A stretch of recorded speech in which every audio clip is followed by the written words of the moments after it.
মারচু জঙ্গল থেকে কাঠ কেটে বাজারে বিক্রি করতে গেল, কিন্তু সে কাঠের ভালো দাম পেল না। এই শুনে মারচু বলল, আরে ভাই, এত কম টাকা? এই টাকায় তো দুবেলা খাবারও হবে না। আপনি আমাকে খুব কম টাকা দিচ্ছেন। আমি এত কষ্ট করে কাঠ। ভাই, তোমার কাঠগুলো এতই দুর্বল যে আমি এর থেকে বেশি দাম দিতে পারবো না। তোমার কাঠগুলোর এতটুকুই দাম। আরে ভাই, একটু বেশি করুন না। কি বলবো, এই টাকায় তো কিছুই হয় না। আমি আমার জীবন কিভাবে চালাবো? ভাই, তুমি গিয়ে ভালো কাঠ নিয়ে এসো, তবেই এই কাঠগুলোর ভালো দাম মিলবে, নয়তো এই কাঠগুলোর তো এই দামই। এই শুনে মারচু খুব বেশি চিন্তিত হলো এবং টাকা নিয়ে মুদির দোকান থেকে জিনিস কিনে বাড়ি ফিরে এলো। বাড়ি পৌঁছতেই মার, বউ, জিনিস নিয়ে এলে? হ্যাঁ গো, জিনিস নিয়ে এসেছি। সীতার মুখে খুশি ফুটল, কিন্তু যখন সে জিনিসগুলো দেখল, ও, এতে তো খুব সামান্য জিনিস আছে। হ্যাঁ সীতা, আমি জানি যে এই জিনিস খুব সামান্য, কিন্তু আমি কি করব? আমার কাছে যত টাকা ছিল আমি তত টাকারই জিনিস নিয়ে আসতে পেরেছি। এভাবে আমাদের কিভাবে চলবে গো?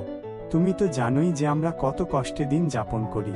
হ্যাঁ হ্যাঁ, আমি জানি, কিন্তু আমিই বা কি করতে পারি?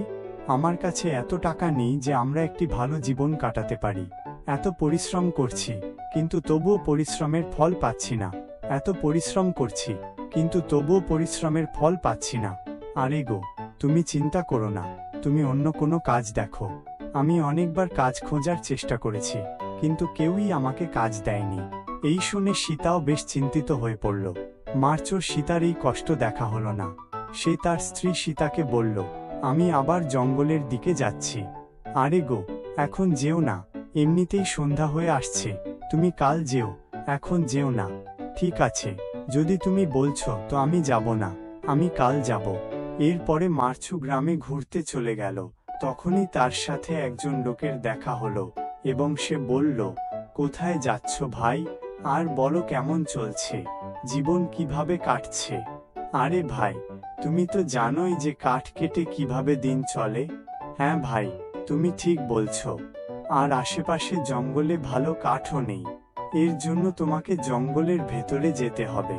কিন্তু জঙ্গলের ভেতরে তো অনেক বন্য প্রাণী থাকবে। আমার খুব ভয় লাগে ভাই, আমি জঙ্গলে কিভাবে যাব? হ্যাঁ ভাই, বন্য প্রাণী তো থাকবে, কিন্তু ভালো কাঠ তো সেখান থেকেই মিলবে। এই শুনে মারচু খুব বেশি চিন্তিত হলো, কিন্তু লোকটি একদম ঠিক বলছিল। জঙ্গলের কিনারা সব কাঠ কাটা হয়ে গেছে। আরে, এখানে তো কাঠই নেই। লোকটি ঠিক বলছিল, কাঠের জন্য তো জঙ্গলের ভেতরেই যেতে হবে। কিন্তু মারচু জঙ্গলের বাইরে দাঁড়িয়ে ভাবতে থাকলো এবং তারপর সে ভাবল, আরে, এখানেও কোনো মজবুত গাছ দেখা যাচ্ছে না, যেখান থেকে আমি কাঠ কেটে বাড়ি নিয়ে যেতে পারবো। মনে হচ্ছে আরো ভেতরে যেতে হবে। এই ভেবে মারচু জঙ্গল